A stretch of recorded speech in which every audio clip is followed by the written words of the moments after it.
So hello guys, कैसे हो आप सब। आशा करता हूँ आप सब ठीक होंगे। आज का ये वीडियो बेहद ही यूजफुल होने वाला है क्योंकि इस वीडियो में हम क्लास 10th मैथ के चैप्टर नंबर 6 त्रिभुज इससे रिलेटेड जितने भी इंपॉर्टेंट प्रश्न हैं जो आपके लिए बोर्ड एग्जाम की दृष्टि से गेस किए गए हैं उन सबको इस वीडियो में देखने वाले हैं।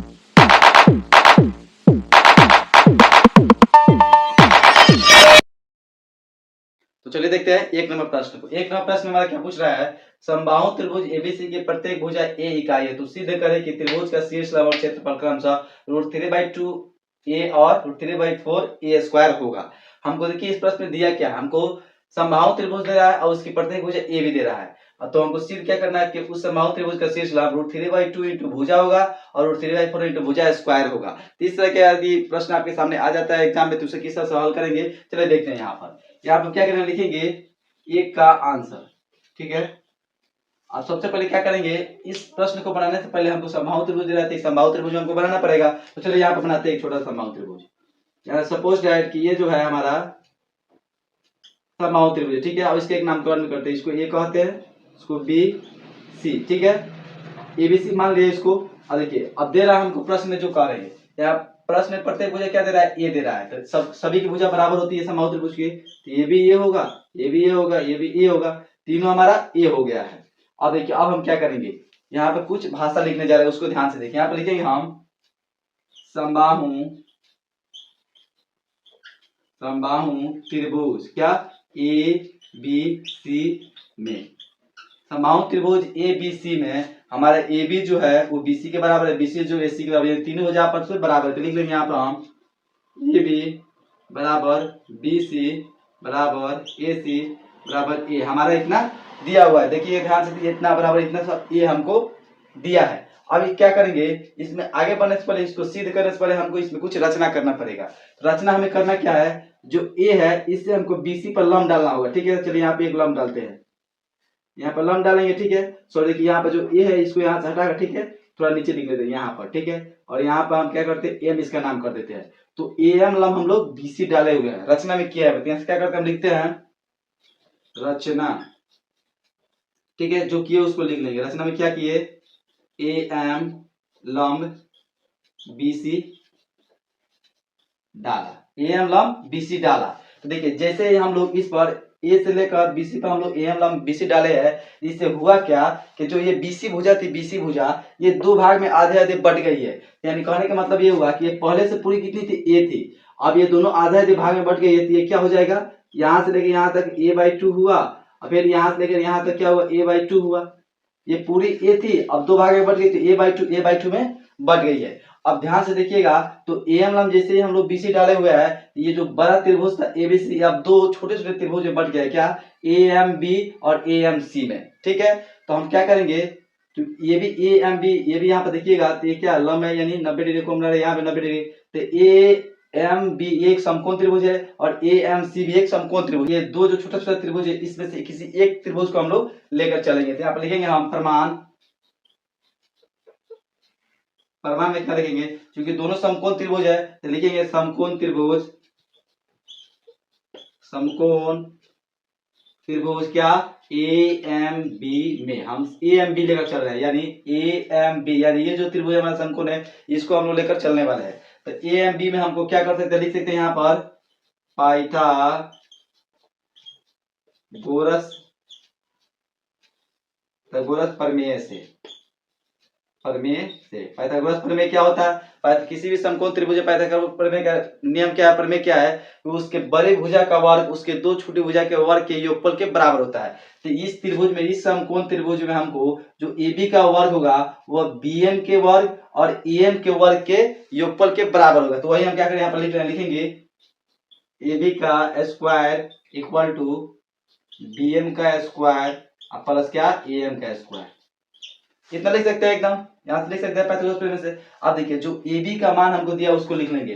तो ए बी का मान यहाँ पर देखिएगा ध्यान से, क्या है, ए है, तो लिख लेंगे यहाँ पर हम, और फिर क्या लिख लेंगे, ए स्क्वायर इक्वल टू, ठीक है।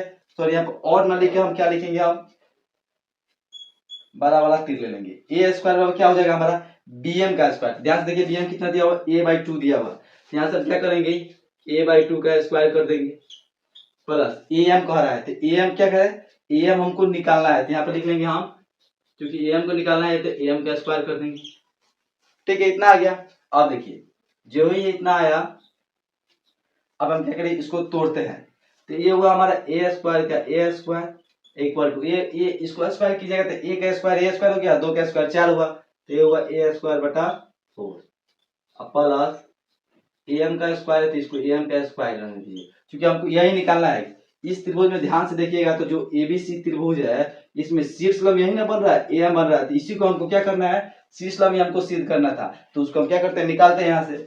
और क्या लिखेंगे, यहाँ से एक लाइन और लिखेंगे क्या, ए एम का स्क्वायर इक्वल टू ये यहीं के यहीं, इसको रहने दीजिए। ये जो इधर था इसको उठाकर इधर लाइए, ये तो प्लस में था, ये इधर आ क्या हो गया, माइनस हो गया। इसको कर दीजिए आप ए स्क्वायर और माइनस में ए स्क्वायर बटा 4। यहाँ समझ में आया आपको, तो ये कैसे किए, ये जो इधर था उधर का उधर ही है, ठीक है, और जो ए स्क्वायर इधर था ये भी इधर का इधर ही है, पर ये जो था इसको हम उठाकर इधर लाए, तो ये प्लस में था इधर आके माइनस में हो गया। अब क्या करेंगे, हम यहाँ से एक लाइन और लिखेंगे, ए एम स्क्वायर है तो इसको केवल आप ए एम लिख लीजिए, क्या ए एम लिखिए। जो ही यहाँ से हम वर्ग को हटाएंगे तो इधर क्या रूट अंडर बैठेगा, यहाँ से लिख लेंगे हम रूट अंडर ए स्क्वायर माइनस ए स्क्वायर बटा 4, इतना आ गया। अब यहाँ पर हम क्या करेंगे, लिखेंगे इसीलिए ए एम बराबर, देखिए अब रूट के अंदर ना एलसीएम हो रहा है तो 4 में ए से गिरा तो 4a स्क्वायर में से ए स्क्वायर घटा तो 3a स्क्वायर, तो लिखिएगा यहाँ पर आप इस तरह कर 3a स्क्वायर अपॉन में क्या हो जाएगा, 4 हो जाएगा, ठीक है, बराबर। देखिए यहाँ पर, ठीक है, रूट 3 को बाहर निकले तो नहीं निकलेगा, उसका वर्ग नहीं होगा, अंडर रूट नहीं निकलेगा तो क्या हो जाएगा, रूट 3 का रूट 3 ही रह जाएगा। और ए स्क्वायर का जब अंडर रूट कीजिएगा तो क्या आएगा, केवल ए बाहर आ जाएगा, और 4 का अंडर रूट कीजिएगा तो क्या आ जाएगा, 2 बाहर आ जाएगा। इसी को आप इस तरह लिख सकते हैं रूट 3/2a। तो आप ध्यान से देखिए प्रश्न में क्या बोला था, शीर्षलंब हमको रूट 3/2a सिद्ध करना था, वही हम लोग एम को क्या किया, रूट 3/2a सिद्ध कर दिए, यानी एम यानी शीर्षलंब को हम लोग क्या रूट 3/2a सिद्ध कर दिए, ठीक है। तो यदि आपको एग्जाम में पूछे केवल शीर्षलंब सिद्ध करने के लिए आप यहाँ पर लाकर इसको छोड़ सकते हैं। अब हमको पूछा गया और इसका क्षेत्रफल भी सिद्ध करना है, तो हम क्या करेंगे, लिखेंगे इसीलिए ये एबीसी जो है क्या है, समबाहु त्रिभुज है, तो उसी का क्षेत्रफल लिखेंगे एरिया ऑफ क्या, त्रिभुज एबीसी, ठीक है। तो किसी भी त्रिभुज का क्षेत्रफल हम जानते हैं क्या होता है, 1/2 आधार इंटू शीर्षलंब, ठीक है। तो यहाँ से लिखेंगे क्या, 1/2 हमारा इस त्रिभुज एबीसी पूरे बड़े त्रिभुज में हमको आधार क्या दिख रहा है, बीसी दिख रहा है, तो लिख रहे हैं क्या, बीसी आई इंटू शीर्षलंब हम क्या दिख रहा है, ए एम दिख रहा है। इस त्रिभुज में आप ध्यान से देखिए तो शीर्षलंब क्या दिख रहा है, ए एम दिख रहा है, यहाँ से आप ए एम लिख लीजिए, ठीक है। चलिए मान रखते हैं, तो 1/2 का 1/2 इंटू बीसी का मान, तो बीसी का मान ध्यान से देखिए कितना है, केवल बीएम का एमसी का मान नहीं पूछ रहा है बीसी का मान, तो यहाँ से पूरा बीसी का मान क्या है, ए दिया हुआ, तो लिख लेंगे हम ए। अब पूछ रहा है ए एम का मान, तो ए एम का मान हमको क्या अभी निकाले हुए तुरंत, ए एम का मान कितना है, रूट 3/2 ए आया है, तो इसको यहीं पे पुट कर देंगे, ठीक है, रूट 3/2 ए। अब देखिए ऊपर रूट 3 में 1 से गुना हुआ तो रूट 3 हुआ, नीचे 2 में 2 से गुना हुआ तो 4 हुआ, ए में ए से गुना हुआ तो ए स्क्वायर हुआ। तो देखिए शीर्षलंब हमको रूट 3/2 ए मिला और क्षेत्रफल क्या मिला, रूट 3/4 ए स्क्वायर। जो सिद्ध करना था वो हम लोग यहाँ पर सिद्ध कर दिया है, तो यहाँ पर क्या यही हुआ इसका प्रमाण। तो चलिए देखते हैं 2 नंबर प्रश्न। 2 नंबर प्रश्न क्या पूछ रहा है, त्रिभुज एबीसी एक समद्विबाहु समकोण त्रिभुज है, इसका कौन सी समकोण है, तो सीधे करें कि ab स्क्वायर बराबर 2ac स्क्वायर। चलिए इस प्रश्न को क्या करते हैं, एक चित्र के माध्यम से समझते हैं। हमको दे रहा है एबीसी एक समद्विबाहु समकोण त्रिभुज है, क्या करेंगे, समद्विबाहु समकोण त्रिभुज बना लेते हैं। और समद्विबाहु समकोण त्रिभुज में क्या होता है, समद्विबाहु त्रिभुज की 2 भुजाएं बराबर होती है, तो मान लीजिए ये भुजा जो है इस भुजा के बराबर है, अब इसका नामकरण भी कर देते हैं, ये हुआ ए। अब देखिए कौन सी इसमें हमको समकोण दिया था, हमको जो यहाँ पर जो समकोण दिख रहा है इसको सी मानना पड़ेगा, यहाँ पर लिखिए हम सी, इसको मान लिए हम बी, हमारा सी समकोण हुआ, और ए सी बी एक समद्विबाहु समकोण त्रिभुज हुआ, जो ये भुजा है इसके बराबर भी है, ठीक है। अब जो है इसको अब यहाँ पर लिखते हैं, लिखेंगे 2 का आंसर, ठीक है, लिखेंगे समद्विबाहु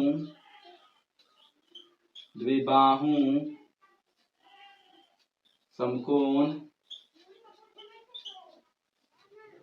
त्रिभुज ए सी बी में, इस त्रिभुज में जो AC जो है किसके बराबर है, BC के, तो यहाँ पर लिख लेंगे हम AC बराबर है BC के, और कोण C का मान जो क्या है 90 डिग्री है। तो कोई भी समकोण त्रिभुज में पाइथागोरस प्रमेय लागू हो जाता है। तो यहाँ से लिखेंगे हम पाइथागोरस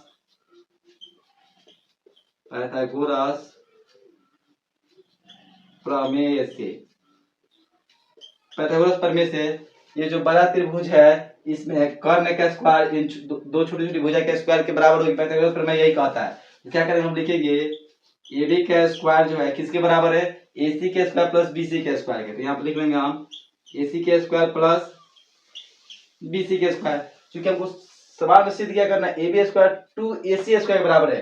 तो हमको देखिए कहीं भी सवाल में BC नहीं दिख रहा है, ठीक है। तो BC को हटाने के लिए क्या करेंगे आप लिखेंगे हम AB को स्क्वायर इक्वल टू AC को AC रहने देंगे प्लस, अब देखिए BC का स्क्वायर। अब ध्यान से देखिए तो यहाँ पर पहले ही हमको बता दिया है कि जो BC जो किसके बराबर AC के बराबर है, तो जहां BC वहां पर हम AC लिख सकते हैं। तो BC का स्क्वायर है तो इसको लिख सकते हैं AC का स्क्वायर, यहाँ से लिख सकते हैं क्योंकि BC जो है बराबर है AC के। तो यहाँ पर फिर दिखा दें हम क्या लिख देंगे AC बराबर है BC के, यहाँ पर लिख देंगे। चूंकि आप देखिए यहाँ क्या करेंगे AB स्क्वायर का AB स्क्वायर रहने देंगे इक्वल टू एक AC स्क्वायर कितना 2 AC स्क्वायर हुआ, ये हुआ हमारा 2 AC स्क्वायर, ठीक है। देखिए AB स्क्वायर और 2 AC स्क्वायर हम लोग बता देख नहीं, यहाँ पर लिख देंगे हम क्या प्रमाण, ये हुआ इसका आंसर। तो चलो देखते हैं तीनवा प्रश्न। तीनवा प्रश्न में क्या पूछा गया है ABD एक समकोण त्रिभुज है इसका कोण A समकोण है तथा AC लंब है BD है। तो दिखाइए कि AB स्क्वायर बराबर BC इंटू BD। चलिए इसे एक चित्र के माध्यम से समझते हैं। यहाँ पर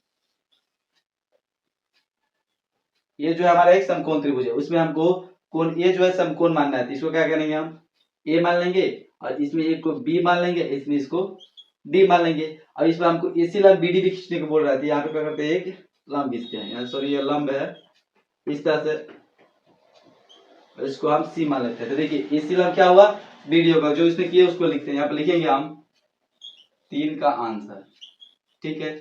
त्रिभुज सॉरी त्रिभुज नहीं लिखेंगे समकोण त्रिभुज, ठीक है। यहाँ पे लिख लेंगे हम समकोण त्रिभुज ABD में, समकोण त्रिभुज ABD में कोण A जो दिया हमको क्या दिया है 90 डिग्री दिया है, और AC लंब AC जो है वह लंब है किसके BD के। अब हमको सिद्ध क्या करना है AB square BC into BD। तो लिख देंगे हमें सिद्ध करना है कि AB जो स्क्वायर है वो किसके बराबर है BC इंटू BD के। इतना हो गया। अब जो सिद्ध करना है तो इसके लिए हम प्रमाण लेकर चलेंगे। लेकिन यहाँ पर हम प्रमाण,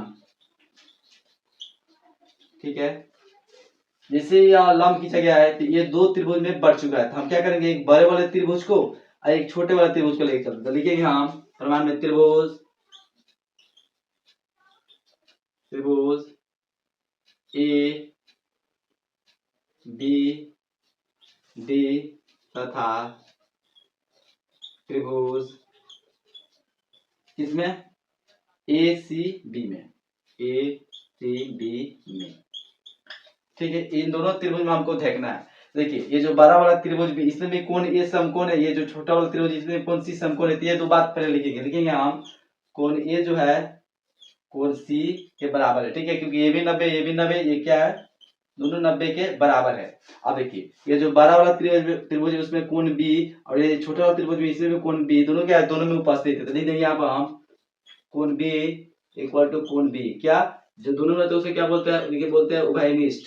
तो लिखेंगे हम उभयनिष्ठ, लिख दिए। तो देखिए ये भी कोण है ये भी कोण है, तो ए यानी एंगल कोण ए समरूपता से क्या हो जाएगा ये समरूप हो जाएगा दोनों त्रिभुज। तो लिखेंगे हम ए समरूपता से ए समरूपता से क्या हुआ ये जो दोनों त्रिभुज बना दिए क्या हुआ हमको समरूप साबित हो गया। तो लिखेंगे हम ABD त्रिभुज ABD जो समरूप है किसके त्रिभुज ACB के, ठीक है। जो ही इतना हुआ तो अब इसमें देखिए जो भी दो त्रिभुज समरूप हो जाती है तो उनके जो भुजाएं होती है वो समानुपाती हो जाती है। तो इसकी भुजाएं की समानुपाती होगी। चलिए यहाँ पे देखते हैं क्योंकि दोनों त्रिभुज समरूप है। तो देखिए जो इसका लंब है इसके भी लंब के बराबर होगा। तो यहाँ पर लिखेंगे बराबर नहीं चूंकि समानुपाती होगा तो यहाँ लिखेंगे हम ए बी जो है समानुपाती बी सी, इसका लंब इसके लंब के समानुपाती, और जो इसका कर्ण है इसके कर्ण के समानुपाती, यानी बी डी, और इसका कर्ण क्या है, ए बी है। ठीक है, जो त्रिभुज, जब दो त्रिभुज समरूप हो जाते हैं तो उसकी भुजाएं भी समानुपाती हो जाती है। तो जो इसका लंब था वह इसके लंब के समानुपाती हुआ, इसका कर्ण था इसके कर्ण के समानुपाती हो गया। अब देखिए तिरछा गुना कराइए तो एबी में बी से गुना हुआ तो क्या हुआ, ए बी स्क्वायर, अब इसमें गुना किया क्या हुआ, B C into B D. तो देखिए सवाल हमको यही सिद्ध करना था जो हमने यहाँ पर सिद्ध कर दिया, ये हुआ इसका आंसर।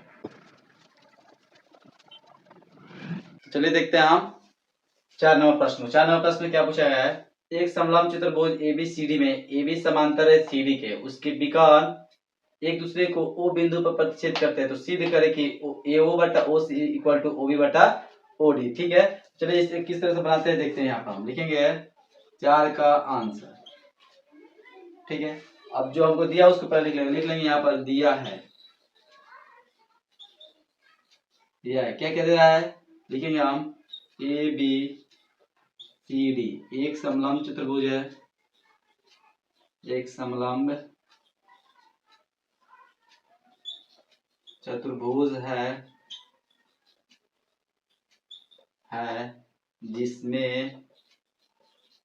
जिसमें AB किसके, CD के समांतर है, CD के समांतर है, तथा उनके विकर्ण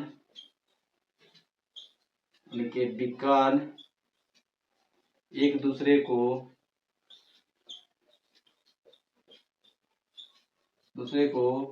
ओ बिंदु पर प्रतिच्छेद करते हैं, बिंदु पर प्रतिच्छेद करते हैं। ठीक है, इतना हम लोग लिख लिए।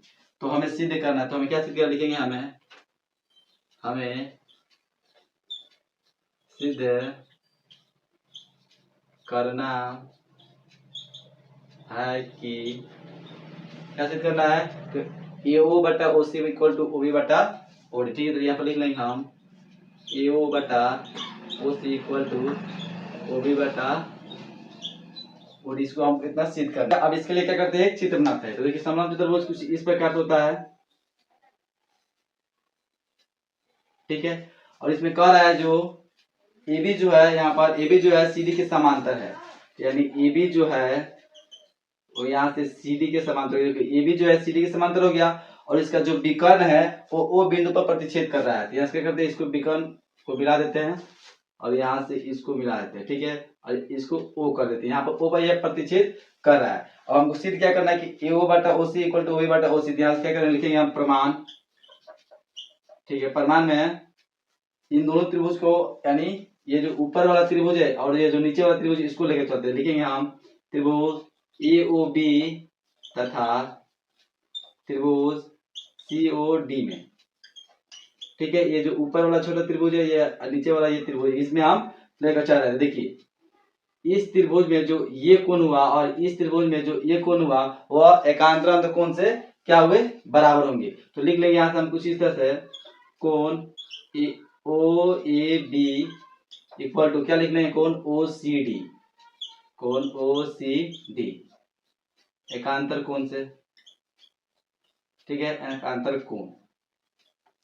उसके बाद देखिए जो इस त्रिभुज में जो ये B वाला कोण है वो इस त्रिभुज के कोण D के बराबर, ये भी एकांतर कोण से। यहाँ पर लिख लेंगे हम कोण OBA इक्वल टू कोण ODC DC। ठीक है, ये भी क्या हुआ, एकांतर कोण से बराबर हो गया। अब देखिए इस त्रिभुज में जो AOB है और इस त्रिभुज में जो COD है, ये दोनों त्रिभुज शीर्षक में कोण से क्या हुए, बराबर हुए। तो इसको लिख लेंगे कोण AOB इक्वल टू कोण COD। ठीक है, यहाँ पर लिखेंगे हम शीर्षाभिमुख है। ठीक है, कोण।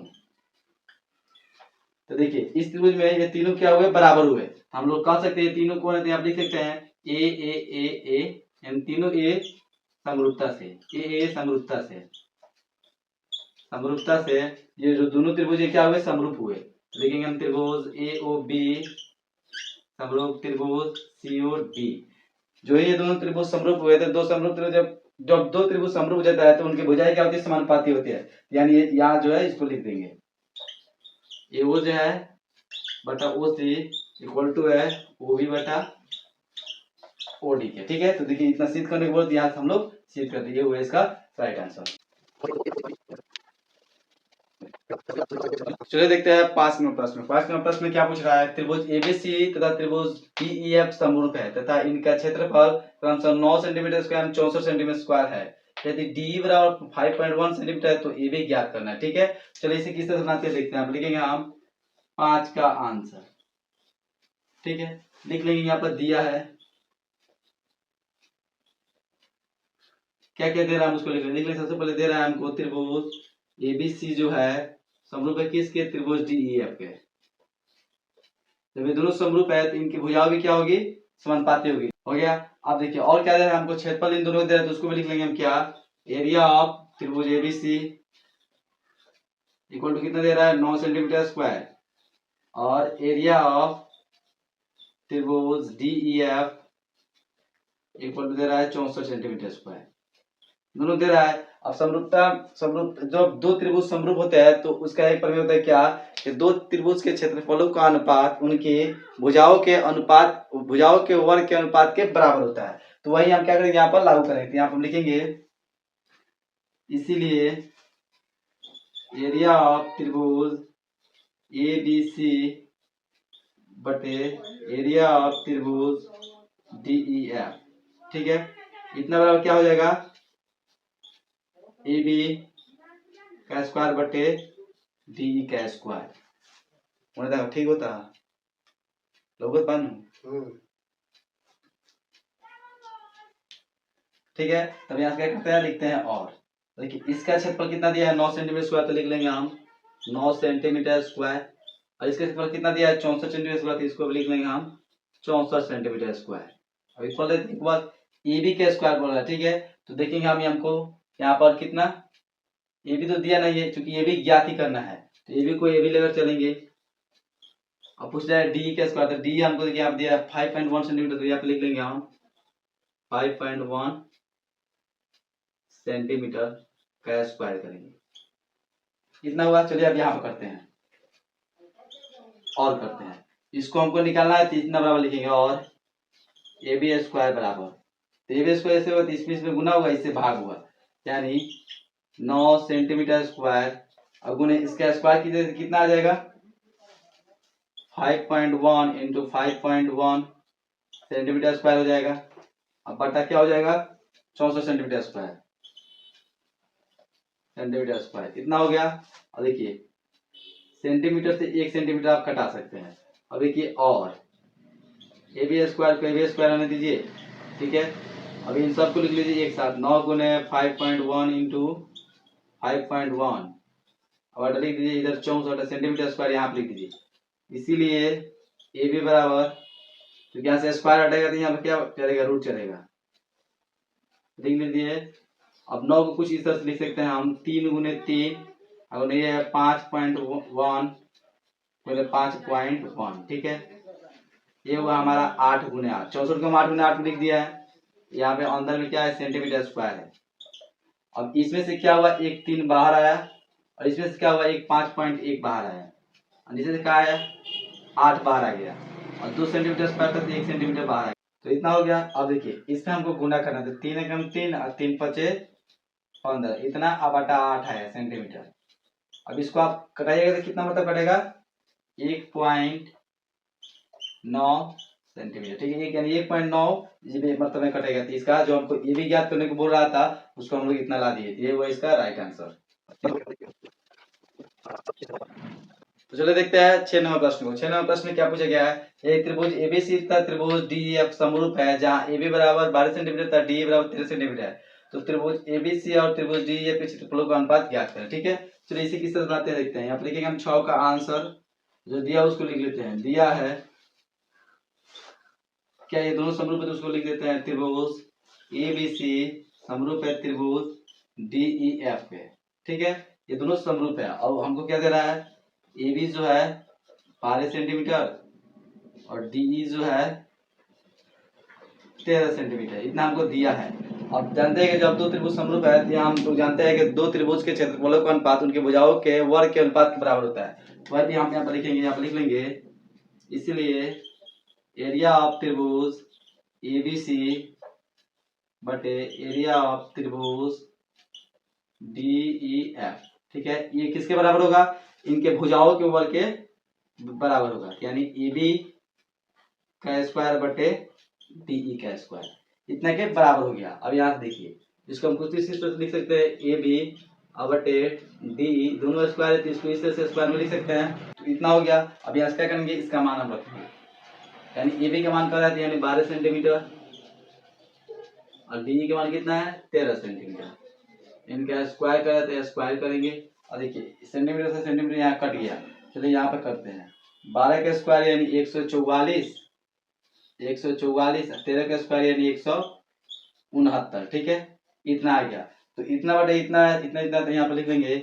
इसलिए एरिया ऑफ ABC अनुपात एरिया ऑफ त्रिभुज DEF, जो तीसरा फॉर्म था इसको अनुपात के फॉर्म में लिखे हैं, तो इधर भी क्या करेंगे, 144 अनुपात 169 हो जाएगा। तो इन दोनों के क्षेत्रफलों का अनुपात क्या आ गया, 144 अनुपात 169, ये हुआ इसका राइट आंसर। तो चलिए देखते हैं हम 7वां प्रश्न। 7वां प्रश्न क्या बोल रहा है, यदि LN समांतर है PQ के और कोण BOC 125 डिग्री तथा कोण CDO 70 डिग्री है, तो कोण DOC तथा कोण DCO का मान ज्ञात करें। तो इसको बनाने के लिए हमको चित्र से समझना पड़ेगा। चित्र ये कुछ इस तरह से कह रहा है, ठीक है, ये जो ये क्या है,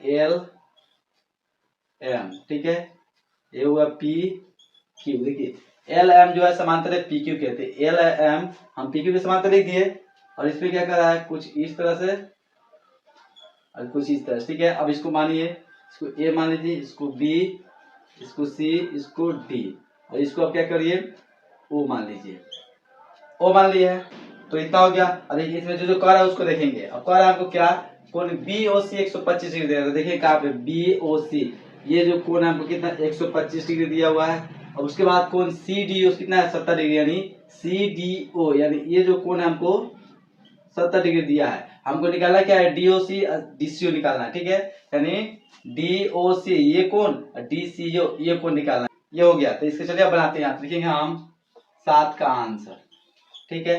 यहाँ पे LM समांतर है PQ को तो लिख लेंगे दिया है, क्या दिया है, जो LM जो है समांतर है किसके, PQ के, ठीक है, और जो DB है क्या, एक तिर्यक रेखा है, तो लिख लेंगे हम DB एक तिर्यक रेखा है, तिर्यक रेखा है। तो जब भी तिर्यक रेखा पर क्या होता है, जो कोण यहाँ पे बनता है वो पूरा 180 डिग्री बन रहा है, तो ये जो यहाँ से लेके यहाँ तक जो कोण बनेगा क्या बनेगा, 180 डिग्री बनेगा, यानी DOC और COB का मान दोनों को योगफल को जोड़ेंगे क्या 180 डिग्री के बराबर होते हैं, यहाँ से लिखेंगे। इसीलिए कोण DOC प्लस कोण COD, ठीक है, COB का ये या BOC का ये बात एक ही पारा, ठीक है, इन दोनों के योगफल कितना हो जाएगा, 180 डिग्री के बराबर हो जाएगा। चलिए इसको एक बार और लिख देते हैं, इस तरह कोण DOC प्लस कोण, इसी को क्या करते हैं यहाँ पे लिख लेते हैं, कितना है BOCC को लिख इस तरह लिखिए, ये हुआ 180 डिग्री। और करते हैं कोण DOC, ठीक है, अब प्लस इसका मान हमको दे रखा कितना 125 डिग्री, तो लिख लेंगे हम 125 डिग्री बराबर 180 डिग्री, इतना होगा। इसलिए करेंगे कोण DOC बराबर, ठीक है, कोण DOC बराबर क्या हो जाएगा, 180 है तो 180 रहने दीजिए, ये आके इधर घट जाएगा 125 डिग्री। इसमें से घटा कितना, 10 में से 5 गया तो 5 आ गया, और 17 में से 12 गया तो क्या 5 आ गया। तो हमारा कोण DOC निकालने का बोल रहा था यहाँ पर, इसके बाद हम लोग कितने 55 डिग्री ला दिए, इसका एक कैंसिल हो गया। अब हमको DCO निकालना है, तो अब देखिए ध्यान से, क्योंकि इस कोण का मान हमको मिल चुका है कितना 55 डिग्री। अब इस त्रिभुज में यदि हम इन तीनों को योगफल जोड़ दे तो क्या किसी भी त्रिभुज के तीनों कोणों का योग 180 डिग्री होता है। तो यहाँ पर हम लिखेंगे, ये हुआ आपका समझिए 1 नंबर का आंसर। यहाँ पर हम 2 नंबर का आंसर कर रहे हैं, लिखेंगे हम त्रिभुज, इस त्रिभुज में COD में कोण CDO प्लस कोण DOC प्लस, ठीक है, कोण क्या DCO CO, ये तीनों मिला कितना होगा 180 डिग्री के बराबर होगा, क्योंकि त्रिभुज के तीनों कोनों के योग 180 डिग्री के बराबर होता है। तो यह कोण तीनों मिलकर 180 डिग्री बनाएगा, लिखेंगे। और CDO का मान पूछ रहा है, देखिए यहाँ पर हम CDO का मान हमको प्रश्न में दिया है कितना 70 डिग्री, तो लिख लेंगे हम 70 डिग्री प्लस DOC का मान मांगा, तो DOC का मान हम नीचे निकाल लेंगे कितना 55 डिग्री, तो ये हुआ हमारा 55 डिग्री प्लस इसका मान तो हमको निकालना है, तो लिख लेंगे DCO बराबर 180 डिग्री।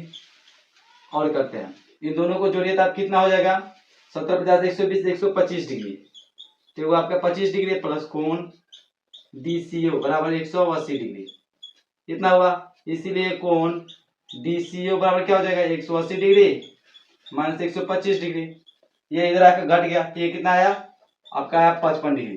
तो कोण DOC का मान भी 55 आ गया, कोण DCO का मान भी कितना आया 55 आ गया, तो दोनों निकालने के बोल रहा था, यहाँ पर निकालिए, तो ये हुआ इसका राइट आंसर। तो चलो देखते हैं 8 प्लस इस सेशन के लास्ट पर क्या कह रहा है, दी गई आकृति में EC और LE का मान ज्ञात करना, ठीक है। यानी ये जो दो आकृति दिया उसमें हमको EC और LE का मान ज्ञात करना है। तो चलिए क्या करते हैं, आप लिखते हैं हम क्या 8 का 2 चित्र है, तो इसके 2 आंसर होते हैं, एक का आंसर सबसे पहले एक लंबा निकालते हैं। देखिए इस त्रिभुज में जो है ABC त्रिभुज में D जो है BC के समांतर है, तो उसको लिखना पड़ेगा, हमको लिखेंगे दिया है B समांतर BC, ठीक है। अब इस त्रिभुज में हम क्या करेंगे थेल्स प्रमेय लगाएंगे, तो लिखेंगे हम थेल्स प्रमेय से। थेल्स प्रमेय से क्या होता है, जो AD बटा DB होता है, लिखेंगे AD बटे DB किसके बराबर होता है AE बटे EC के, AE बटे EC के, ठीक है। अब हमको इन सब का मान रखना है, और करेंगे AD का मान पूछ रहा है कितना है 1.5 सेंटीमीटर रहने देंगे। DB का मान क्या है कितना है 3 cm, तो 3 cm रहने देंगे। AE का मान क्या है 1 cm, तो 1 cm रहने देंगे। और इसी का मान तो हमको ज्ञात ही करना है, इतना रहने देंगे। इसीलिए लिखेंगे क्या EC बराबर तिरछा गुणा कहते, इसमें इससे गुना हुआ, ये हुआ 3 cm गुने 1 cm, अब क्या किया इसमें गुना होकर इससे क्या हो जाएगा भाग आ जाएगा 1.5 cm, ठीक है। इससे तो इससे कट गया, और 1.5 का दुगुना क्या होता है 3 होता है, तो 2 मरतबे क्या हुआ कटा, यानी क्या आ गया 2 cm। तो इसी हमको ज्ञात करना था, इसी हमने 2 cm ला दिया, ये हुआ इसका आंसर। अब चलिए 2 नंबर को देखते हैं, यहाँ पर लिखते हैं हम 2 का आंसर, ठीक है। इस त्रिभुज में देखेंगे, इस त्रिभुज में क्या दे रहा है हमको दिया है, इसमें क्या दे रहा है LM समांतर है FG के, ठीक है। इसमें भी थेल्स प्रमेय हम लगा सकते हैं, लिखेंगे हम थेल्स प्रमेय से। थेल्स प्रमेय से जो EL होगा या LE होगा वह LF के इतना बराबर क्या होगा EM बटा MG, ठीक है। अब यहाँ से हमको मान रखना है, तो LE क्योंकि हमको ज्ञात करना है, तो इसको इतना रहने देंगे LE, और LF का मान हमको दिया है कितना 7.2 सेंटीमीटर इक्वल टू EM कितना है 1.8 सेंटीमीटर, और MG कितना है 5.4 सेंटीमीटर, इतना हो गया। अब क्या करें, देखिए इसका मान निकालना है, तो ऐसे से गुना कराइए, तिरछा गुनिया, तो इसमें इससे गुना होगा तो दोनों गुना बचेगा, इससे भाग लग जाते हैं। यहाँ पर लिख लेंगे हम, यहाँ पर लास्ट में लिखेंगे हम, इसीलिए LE बराबर क्या 7.2 सेंटीमीटर इंटू 1.8 सेंटीमीटर अपॉन है क्या 5.4 सेंटीमीटर, इतना गुना हुआ। सेंटीमीटर सेंटीमीटर कराइए, देखिए दशमलव की एक बात सब है, ठीक है। तो क्या डायरेक्ट रहिए 18 तिया 54, ठीक है। अब 3 से कटाएंगे तो क्या मतलब पड़ेगा 24 तिया 72 होता है, तो 2.4 आया, यानी 2.4 सेंटीमीटर। तो हमको LE ज्ञात करना था, तो इस चीज से हम क्या की LE 2.4 लगा दी, ये होगा इसका राइट आंसर। तो आशा करता हूँ आपको ये सब वीडियो अच्छी लगी होगी, ये सब प्रश्न समझ में आया होगा। ये समझ आया तो वीडियो को लाइक कीजिए, अपने दोस्तों में शेयर करें ताकि वो भी इस वीडियो का लाभ उठा सके। और एक बात और, यदि आपने इससे पहले वाले सभी चैप्टर के वीडियो नहीं देखा है तो जाकर देख लीजिएगा, डिस्क्रिप्शन में या प्ले लिस्ट में उसका वीडियो आपको मिल जाएगा। चलिए मिलते हैं किसी इंटरेस्टिंग वीडियो का, तब तक के लिए धन्यवाद।